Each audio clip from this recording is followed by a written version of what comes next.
ഇന്ന് നമുക്ക് വളരെ ടേസ്റ്റി ആയിട്ട് തേങ്ങ അരച്ച് ചേർത്തിട്ടുള്ള ചിക്കൻ കറി തയ്യാറാക്കുന്നത് എങ്ങനെയെന്ന് നോക്കാം. അപ്പോൾ അതിന് വേണ്ടിയിട്ട് ഞാൻ പച്ചമുളക്, ഇഞ്ചി, വെളുത്തുള്ളി നന്നായിട്ടൊന്ന് ചതച്ചെടുക്കുവാണ്.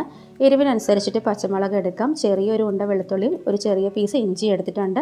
നന്നായിട്ട് ചതച്ചെടുക്കുക. ഈ ഒരു കറിക്ക് നമ്മൾ പച്ചമുളകും അതുപോലെ കുരുമുളക് പൊടിയാണ് ചേർത്ത് കൊടുക്കുന്നത്. മുളക് പൊടി ചേർക്കുന്നില്ല.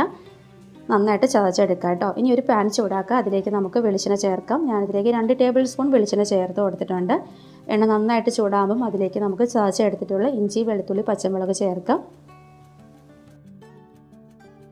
ഇതിലേക്ക് ഒരു തണ്ട് കറിവേപ്പിലയും കൂടെ ചേർത്തിട്ട് 1 മിനിറ്റ് എണ്ണയിൽ നന്നായിട്ടൊന്ന് വഴറ്റിയെടുക്കാം.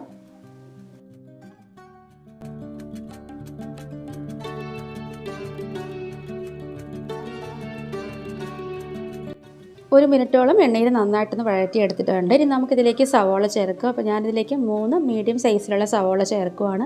3/4 കിലോ ചിക്കനാണ് ഞാനിവിടെ എടുത്തിട്ടുള്ളത്. നമുക്കിതിലേക്ക് കുറച്ച് ഉപ്പും ചേർത്തിട്ട് നന്നായിട്ട് വഴറ്റിയെടുക്കാം. സവോള നന്നായിട്ട് വാടി കിട്ടണം, എന്നാൽ മാത്രമേ കറിക്ക് നല്ല ടേസ്റ്റ് ഉണ്ടാകത്തുള്ളൂ. അപ്പോൾ നമുക്കിത് പെട്ടെന്ന് വാടി കിട്ടാനായിട്ട് ലോ ഫ്ലെയിമിലൊന്ന് അടച്ച് വെക്കാം. ഇടയ്ക്ക് തുറന്നിട്ട് നന്നായിട്ടൊന്ന് വഴറ്റി കൊടുത്താൽ മതിയാകും.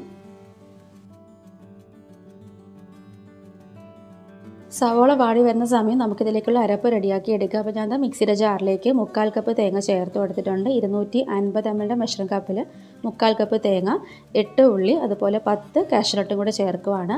ഇനി നമുക്കിതിലേക്ക് അരയാൻ പാകത്തിനുള്ള വെള്ളം ചേർത്തിട്ട് നല്ല പേസ്റ്റ് പോലെ അരച്ചെടുക്കാം. ഒട്ടും തരിയില്ലാതെ നല്ല ഫൈനായിട്ട് അരച്ചെടുക്കാം കേട്ടോ. അപ്പോൾ നമുക്കിത് അരച്ചെടുത്തിട്ട് മാറ്റി വെക്കാം. അപ്പോൾ ഇതാ സവോള നന്നായിട്ട് ഇവിടെ വാടി വന്നിട്ടുണ്ട്. ഇനി നമുക്കിതിലേക്ക് പൊടികൾ ചേർത്ത് കൊടുക്കാം. അപ്പോൾ ഞാനിതിലേക്ക് 1/4 ടേബിൾ സ്പൂൺ മഞ്ഞൾപ്പൊടി ചേർക്കുവാണ്. 1 ടേബിൾ സ്പൂൺ മല്ലിപ്പൊടി ചേർത്ത് കൊടുക്കാം.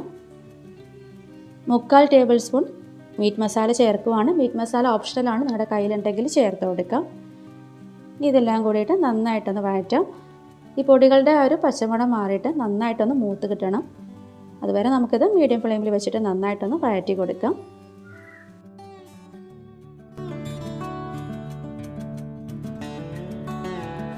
ഇനി നമുക്കിതിലേക്ക് തക്കാളി ചേർക്കാം.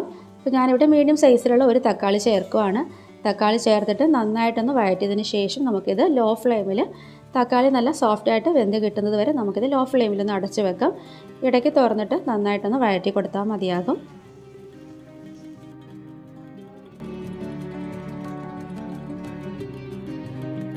തക്കാളി നന്നായിട്ട് വെന്തിട്ടുണ്ട്. ഇനി നമുക്കിതിലേക്ക് ചിക്കൻ ചേർക്കാം. അപ്പോൾ ഞാനിതിലേക്ക് 3/4 കിലോ ചിക്കൻ ചേർക്കുവാണ്. ചിക്കൻ ചേർത്തിട്ട് നന്നായിട്ടൊന്ന് മിക്സ് ആക്കുക. ഈ ഒരു മസാലയെല്ലാം ചിക്കനിലേക്ക് നന്നായിട്ട് പിടിച്ച് കിട്ടുന്നത് വരെ നമുക്കിത് ഹൈ ഫ്ലെയിമിൽ 1-2 മിനിറ്റോളം ഇതുപോലെ നന്നായിട്ടൊന്ന് ഇളക്കിയെടുക്കാം. ഇനി നമുക്കിതിലേക്ക് എരിവിനനുസരിച്ചിട്ട് കുരുമുളക് പൊടിയും കൂടെ ചേർക്കാം. അപ്പോൾ ഞാനിതിലേക്ക് 1/4 ടേബിൾ സ്പൂൺ കുരുമുളക് പൊടി ചേർക്കുവാണ്. എരിവിനനുസരിച്ചിട്ട് കുരുമുളക് പൊടി ചേർക്കാം. നന്നായിട്ടൊന്ന് മിക്സ് ആക്കാം.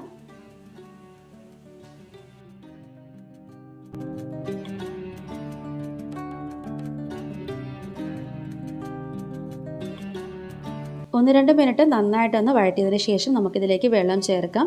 ചിക്കൻ വേകാൻ പാകത്തിനുള്ള വെള്ളം ചേർക്കുക. അപ്പോൾ ഞാനിതിലേക്ക് 1 കപ്പ് വെള്ളം ചേർക്കുവാണ്. 250 ml മെഷറിംഗ് കപ്പിൽ 1 കപ്പ് വെള്ളം ചേർത്ത് കൊടുത്തിട്ടുണ്ട്. വെള്ളം ചേർത്ത് നന്നായിട്ടൊന്ന് മിക്സ് ആക്കിയതിന് ശേഷം നമുക്കിത് അടച്ച് വെച്ചിട്ട് ലോ ഫ്ലെയിമിൽ ചിക്കൻ നല്ല സോഫ്റ്റായിട്ട് വെന്ത് കിട്ടുന്നത് വരെ നമുക്കിത് വേവിച്ചെടുക്കാം.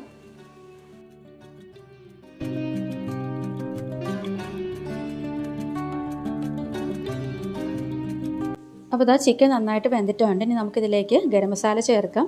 അപ്പോൾ ഞാനിതിലേക്ക് 3/4 ടേബിൾ സ്പൂൺ ഗരം മസാല ചേർക്കുവാണ്. നമ്മുടെ ടേസ്റ്റും ഫ്ലേവറിനൊക്കെ അനുസരിച്ചിട്ട് ഗരം മസാല ചേർക്കുക. ഗരം മസാല ചേർത്തിട്ട് നന്നായിട്ടൊന്ന് തിളപ്പിച്ചെടുക്കാം. നന്നായിട്ടൊന്ന് തിളച്ചതിന് ശേഷം നമുക്കിതിലേക്ക് നമ്മൾ അരച്ചെടുത്തിട്ടുള്ള അരപ്പ് ചേർക്കാം. ഒട്ടും തരിയില്ലാതെ നല്ല പേസ്റ്റ് പോലെ അരച്ചെടുക്കാം. നമുക്ക് കറിക്ക് എത്രത്തോളം ഗ്രേവി വേണം അതനുസരിച്ചിട്ട് നമുക്ക് തേങ്ങ അരച്ച കൂട്ടത്തിൽ നമുക്ക് വെള്ളം ചേർക്കാം കേട്ടോ. അപ്പോൾ ഞാനിത് ഒത്തിരി ലൂസായിട്ടല്ല റെഡിയാക്കുന്നത്, കുറച്ച് തിക്കായിട്ടാണ്. അപ്പോൾ നിങ്ങൾക്ക് എത്രത്തോളം കറി ലൂസായിട്ട് ഇരിക്കണം അതനുസരിച്ചിട്ട് തേങ്ങ അരച്ച കൂട്ടത്തിൽ നമുക്ക് വെള്ളം കൂടെ ചേർത്തിട്ട് ഒഴിക്കാം കേട്ടോ. നമുക്കിത് ലോ ഫ്ലെയിമിലേക്ക് മാറ്റാം. അരപ്പിൻ്റെ ഒരു പച്ചമണം മാറിയിട്ട് ജസ്റ്റ് ഒന്ന് തിളച്ച് കിട്ടണം. ഒത്തിരി നേരമായിട്ട് തിളപ്പിക്കരുത്, ജസ്റ്റ് ഒന്ന് തിളച്ചാൽ മതിയാകും.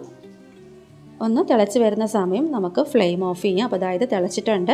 ഞാനത് ഫ്ലെയിം ഓഫ് ആക്കിയിട്ടുണ്ട് കേട്ടോ. ഇനി നമുക്കിതിലേക്ക് കുറച്ച് വെളിച്ചെണ്ണയിൽ വറ്റൽമുളകും അതുപോലെ ഉള്ളി, കറിവേപ്പില ഒന്ന് മൂപ്പിച്ചിട്ട് ചേർത്ത് കൊടുക്കാം. അപ്പോൾ ഞാൻ 1 ടേബിൾ സ്പൂൺ വെളിച്ചെണ്ണ ചേർത്ത് കൊടുത്തിട്ടുണ്ട്. എണ്ണ ചൂടാകുമ്പോൾ അതിലേക്ക് ഒരു വറ്റൽമുളകും 2 ഉള്ളി ചെറുതായിട്ട് അരിഞ്ഞത് കൂടെ ചേർത്തിട്ടൊന്ന് മൂപ്പിച്ചെടുക്കാം. ഉള്ളി ഒന്ന് മൂത്ത് വരുന്ന സമയം നമുക്കിതിലേക്ക് ഒരു തണ്ട് കറിവേപ്പിലയും കൂടെ ചേർത്ത് മൂപ്പിച്ചിട്ട് നമുക്കിത് കറിയിലേക്ക് ചേർക്കാം കേട്ടോ.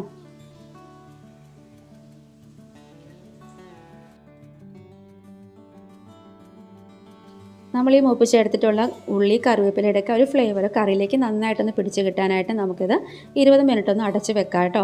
എന്നിട്ട് നമുക്കിത് സെർവ് ചെയ്യാം. അപ്പോൾ നമ്മുടെ വളരെ ടേസ്റ്റി ആയിട്ടുള്ള തേങ്ങ അരച്ചിട്ടുള്ള ചിക്കൻ കറി ഇവിടെ റെഡി ആയിട്ടുണ്ട്. ഇത് പത്തിരി ഇടിയപ്പത്തിൻ്റെ കൂടെയൊക്കെ കഴിക്കാൻ വളരെ ടേസ്റ്റാണ്. അപ്പോൾ നിങ്ങളെല്ലാവരും ട്രൈ ചെയ്ത് നോക്കുക. വീഡിയോയ്ക്ക് മറക്കാതെ ലൈക്ക് ചെയ്ത് ചാനലൊന്ന് സപ്പോർട്ട് ചെയ്തേക്കാം കേട്ടോ.